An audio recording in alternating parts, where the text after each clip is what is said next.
வணக்கம். நீங்கள் இணைந்திருப்பது உதயன் டிஜிட்டல் வலையொலியின் பிரதான செய்திகளுடன். செய்தி தொகுப்பு உதயன் டிஜிட்டல் செய்தி பிரிவு. செய்திகளுடன் இணைந்திருக்கும் நான் லிஷா தரணீஸ்வரன்.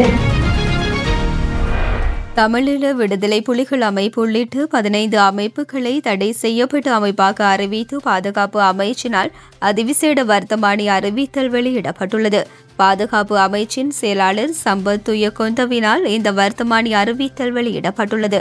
வெளிநாடுகளில் தொழிற்படுகின்ற தமிழீழ விடுதலை புலிகள் அமைப்புடன் தொடர்புடைய குழுக்களிடம் இருந்து பெறப்படுகின்ற உதவியுடன் அந்த அமைப்பை மீள உருவாக்குவதற்கான எத்தனிப்புகள் அவதானிக்கப்பட்டுள்ளதாக பாதுகாப்பு அமைச்சு விடுத்துள்ள வர்த்தமானி அறிவித்தலில் குறிப்பிடப்பட்டுள்ளது.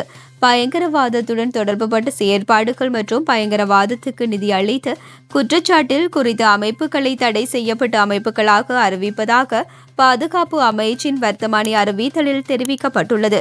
இதன்படி தமிழர் புனர்வாழ்வு அமைப்பு, தமிழர் ஒருங்கிணைப்பு குழு, உலக தமிழர் இயக்கம், நாடு கடந்த தமிழீழ அரசு, உலக தமிழர் நிவாரண நிதியம் மற்றும் கனேடிய தமிழர் தேசிய அவை உள்ளிட்ட அமைப்புகள் தடை செய்யப்பட்ட அமைப்புகளாக அறிவிக்கப்பட்டுள்ளன.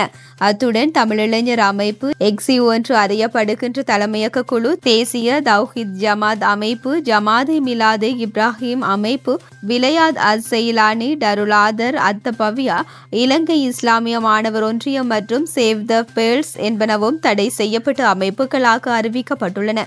இதேவேளை குறித்த வர்த்தமானி அறிவித்தலில் 222 தனிநபர்களின் பெயர் விவரங்களும் அடங்குகின்றன. கொழும்பு கொட்டாஞ்சேனையில் நேற்றிரவு நடைபெற்ற துப்பாக்கி பிரயோகத்தின் சந்தேக நபர்கள் இருவரும் போலீசாரின் துப்பாக்கி சூட்டில் உயிரிழந்துள்ளனர். பிலியந்தலை மடபாத்தை பிரதேசத்தில் வசித்த 32 வயதான அருண லக்மால் ஜவர்த்தன மற்றும் கொழும்பு முகத்துவாரம் பிரதேசத்தை சேர்ந்த விஜயகுமார் பிரகாஷ் ஆகியோரே போலீசாரின் துப்பாக்கிச் சூட்டில் உயிரிழந்தவர்கள் என அடையாளம் காணப்பட்டுள்ளது. சம்பவத்தில் காயமடைந்த போலீஸ் உத்தியோகத்தர் ஒருவர் மருத்துவமனையில் அனுமதிக்கப்பட்டுள்ளார். கொட்டாஞ்சேனை பகுதியில் நேற்றிரவு இடம்பெற்ற துப்பாக்கிச் சூட்டில் வர்த்தக நிலையம் ஒன்றின் உரிமையாளரான சசிகுமார் என்பவர் உயிரிழந்திருந்தார். உயிரிழந்தவர் தலவாக்கலை பேவல் தோட்டத்தை சேர்ந்தவர் என்று தெரிய வந்துள்ளது. T56 துப்பாக்கியை பயன்படுத்தி அவர் மீது துப்பாக்கி சூடு நடத்திவிட்டு கொலையாளிகள் மோட்டார் சைக்கிளில் தப்பி சென்ற நிலையில் கொடவத்தையில் வைத்து போலீசாரால் அவர்கள் கைது செய்யப்பட்டிருந்தனர். இந்த நிலையில் சந்தேக நபர்கள் இருவரும் மறைத்து வைத்திருந்த ஆயுதங்களை காட்டுவதற்காக போலீசாரினால் அழைத்து செல்லப்பட்டிருந்த நிலையில் போலீசாரின் துப்பாக்கியை பறித்து போலீசார் மீது துப்பாக்கிச் சூடு நடத்த முற்பட்டுள்ளனர். இதனால் போலீசாரின் பதில் துப்பாக்கிச் சூட்டில் குறித்த இருவரும் உயிரிழந்துள்ளனர். இந்த சம்பவம் தொடர்பில் போலீசார் மேலதிக விசாரணைகளை ஆரம்பித்துள்ளனர். இன்றைய தினம் அதிகாலை பேருந்து ஒன்று தீப்பிடித்து எரிந்ததில் ஒருவர் உயிரிழந்துள்ளார். இன்று அதிகாலையில் உடமளவு போலீஸ் பிரிவில் உள்ள சேதவனராமைய அருகில் யாத்ரீகர்கள் குழுவுடன் பயணித்த பேருந்து ஒன்று தீப்பிடித்து எரிந்துள்ளது. இந்த பேருந்து எம்பிலிப்பிட்டிய பிரதேசத்தில் இருந்து அனுராதபுரம் பிரதேசத்திற்கு யாத்ரீகர்கள் குழுவுடன் வந்து ஓய்வு விடுதி ஒன்றில் தங்கியிருந்துள்ளனர். இதன்போது அவர்கள் வந்த பேருந்தில் இவ்வாறு தீப்பிடித்துள்ளது. அந்த பேருந்தில் இருந்த ஒருவர் தீயில் சிக்கி உயிரிழந்துள்ளதாக போலீசார் தெரிவித்தனர். உயிரிழந்தவர் சுமார் 55 வயதுடைய எம்பிலிப்பிட்டிய பிரதேசத்தில் வசிப்பவர் ஆவார். அனுராதபுரம் நகர சபையின் தீயணைப்பு பிரிவு, அனுராதபுரம் போலீஸ் மற்றும் உடமழுவ போலீஸ் இணைந்து தீயை கட்டுப்படுத்தியுள்ளனர். தீப்பிடித்த பேருந்து முழுமையாக எரிந்து தீக்கிரையாகியுள்ளது. உடமழுவ போலீசார் மேலதிக விசாரணைகளை மேற்கொண்டு வருகின்றனர். வனவள பாதுகாப்பு திணைக்களத்தினால் கற்களிடப்பட்டு கையகப்படுத்தப்பட்டுள்ள தமது பூர்வீக காணிகளை விடுவித்து தமது வாழ்வாதாரத்திற்கு உதவுமாறு வெல்வேரி கிராம மக்கள் கோரிக்கை விடுக்கின்றனர். திருகோணமலை வெல்வேரி கிராமத்தில் பல தசாப்த காலமாக விவசாய நடவடிக்கைகளில் ஈடுபட்டு வாழ்ந்து வந்த மக்கள் நாட்டில் ஏற்பட்ட தொடர்ச்சியான வன்செயல் காரணமாக உயிர் அச்சுறுத்தலுக்கு மத்தியில் அங்கிருந்து தொடர்ச்சியாக இடம்பெயர்ந்து மீள குடியமர்ந்து வந்தனர்.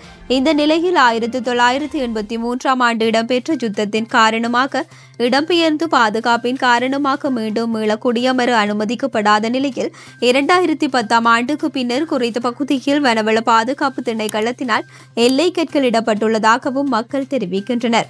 1970ஆம் ஆண்டுக்கு முன்பிருந்தே 30க்கும் மேற்பட்ட குடும்பங்கள் அப்பகுதியில் விவசாய நடவடிக்கைகளில் ஈடுபட்டு வந்ததாகவும் வனவள பாதுகாப்பு திணைக்களத்தினால் கையகப்படுத்தப்பட்டுள்ள பகுதிக்குள் தாங்கள் வாழ்ந்தமைக்கான அடையாளங்களாக வீட்டின் சிதைவுகள், சீமேந்தால் கீழ் கட்டப்பட்ட சுமார் 10 அடி விட்டமுடைய பல கிணறுகள், நீர்ப்பாசனம் மேற்கொள்ளப்பட்ட கால்வாய்கள் உட்பட பல ஆதாரங்களும் தமது காணிக்கான ஆவணங்களும் வைத்திருப்பதாகவும் குறிப்பிடுகின்றனர். அத்துடன் தமது காணியை சுற்றியுள்ள ஏனைய பகுதிகளில் விவசாயம் மேற்கொள்ளப்பட்டு வரும் நிலையில் குறுகிய பரப்பளவை கொண்ட தமது காணிகள் மாத்திரம் வனவள பாதுகாப்பு திணைக்களத்தினால் விடுவிக்கப்படாமல் இருப்பதாகவும் கவலை வெளியிடுகின்றனர். எனவே வனவள பாதுகாப்பு திணைக்களத்தினால் கையகப்படுத்தப்பட்டுள்ள சுமார் 40 ஏக்கருக்கும் மேற்பட்ட தமது காணிகளை விடுவித்து தமது வாழ்வாதாரத்தை மேம்படுத்துவதோடு நாட்டின் நெல் உற்பத்திக்கு பங்களிப்பு செய்வதற்கான வாய்ப்புகளை வழங்குமாறும் புதிய அரசிடம் கோரிக்கை விடுப்பதாகவும் தெரிவிக்கின்றனர். இந்தியா இலங்கை இடையிலான இரு நாட்டு கலாச்சாரம் மற்றும் சுற்றுலாவை மேம்படுத்துவதற்காக 2003ஆம் ஆண்டு அக்டோபர் மாதம் நாகையில் இருந்து யாழ்ப்பாணத்திற்கு புதிய பன்னாட்டு பயணியர் கப்பல் போக்குவரத்து சேவை தொடங்கப்பட்டது. இது சுற்றுலா பயணிகள் மற்றும் வர்த்தகர்கள் இடையே பெரும் வரவேற்பை பெற்ற நிலையில் புயல் மழை, கடல் சீற்றம், சீதோஷ்ண நிலை உள்ளிட்ட காரணங்களால் சென்ற ஆண்டு நவம்பர் மாதம் தற்காலிகமாக கப்பல் சேவையானது நிறுத்தி வைக்கப்பட்டது. இந்த நிலையில் சிவகங்கை கப்பல் போக்குவரத்துக்கு தயாரான நிலையில் இந்தியா இலங்கை இடையிலான கப்பல் சேவை மீண்டும் இன்று தொடங்க உள்ளதாக கப்பலை இயக்கும் நிறுவனம் அறிவித்துள்ளது. இதையடுத்து இன்று கப்பலில் பயணிக்க முன்பதிவு செய்த பயணிகள் நாகை பயணியர் முனையத்திற்கு அதிகாலை முதல் வர தொடங்கினர். அதனைத் தொடர்ந்து நாகை பயணியர் முனையத்திற்கு வருகை தந்த 83 பயணிகளின் உடைமைகள் மற்றும் பயண டிக்கெட்டை இமிகிரேஷன் அதிகாரிகள் சோதனை செய்து அனுப்பி வைத்தனர். பின்னர் மத்திய தொழில் பாதுகாப்பு படையினர் பாதுகாப்புடன் கப்பலில் பயணிகள் ஏற அனுமதிக்கப்பட்டனர். அதனைத் தொடர்ந்து நாகை துறைமுகத்தில் இருந்து இந்து, முஸ்லிம், கிறிஸ்தவ, மும்மத பிரார்த்தனையுடன் கப்பல் சேவையானது கொடியசைத்து தொடக்கி வைக்கப்பட்டது. இதில் பயணம் செய்யும் பயணிகள் மகிழ்ச்சியுடன் நாகை துறைமுகத்தில் இருந்து கப்பல் மூலம் இலங்கை காங்கேசன் துறைக்கு பயணத்தை மேற்கொண்டனர். பீகார் மாநிலம் ரோஹ்தாஸ் மாவட்டத்தின் சசாரம் பகுதியில் இரு குழுக்களிடையே ஏற்பட்ட மோதலில் மாணவர் ஒருவர் துப்பாக்கிச் சூட்டில் உயிரிழந்துள்ளார். இந்த வன்முறையில் மேலும் 2 மாணவர்கள் காயமடைந்ததாக இந்திய ஊடகங்கள் செய்தி வெளியிட்டுள்ளன. பரீட்சை நிலையத்தில் மோசடி செய்ய அனுமதி மறுக்கப்பட்டதால் மாணவர்கள் மோதலில் ஈடுபட்டதால் தகராறு ஏற்பட்டது.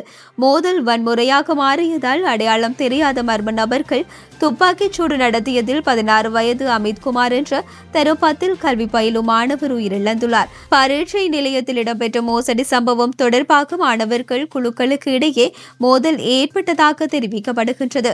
மாணவரின் மரணம் காரணமாக இறந்தவரின் குடும்பத்தினர் மற்றும் கிராம மக்கள் நீதி கேட்டு தேக்ரியில் தேசிய நெடுஞ்சாலையை மறித்து போராட்டத்தில் ஈடுபட்டனர். எனினும் அதிகாரிகள் தலையிட்டு இந்த வழக்கில் விரைந்து நடவடிக்கை எடுப்பதாக உறுதியளித்தனர். இறுதியில் போராட்டக்காரர்கள் சமாதானம் செய்யப்பட்டு குடும்பத்தினர் இறுதிச் சடங்குகளில் ஈடுபட்டனர். 3500 ஆண்டுகள் பழமை வாய்ந்த கல்லறை ஒன்று கண்டுபிடிக்கப்பட்டுள்ளது. உலகின் பழமையான நாகரிகங்களுள் எகிப்திய நாகரிகமும் ஒன்று. அங்கு அகழ்வாராய்ச்சியின் போது அவ்வப்போது கண்டுபிடிக்கப்படும் சான்றுகளும் அதனை உறுதி செய்கின்றன. அந்த வகையில் நைல் நதி அருகேயுள்ள தீப்ஸ் மலை பகுதியில் அகழ்வாராய்ச்சி பணிகள் நடைபெற்று வருகின்றது. அங்கு பழமை வாய்ந்த கல்லறை ஒன்று இருந்தது கண்டுபிடிக்கப்பட்டது. அதனை ஆராய்ச்சி செய்தபோது கிமு 15ஆம் நூற்றாண்டை சேர்ந்த 2ஆம் துட்மோஸ் என்ற மன்னரின் கல்லறை இருக்கலாம் என தொல்பொருள் ஆராய்ச்சியாளர்கள் தெரிவித்துள்ளனர். 3500 ஆண்டுகள் பழமை வாய்ந்த கல்லறை கண்டுபிடிக்கப்பட்ட சம்பவம் தொல்பொருள் ஆராய்ச்சியாளர்களை வியப்பில் ஆழ்த்தியுள்ளது.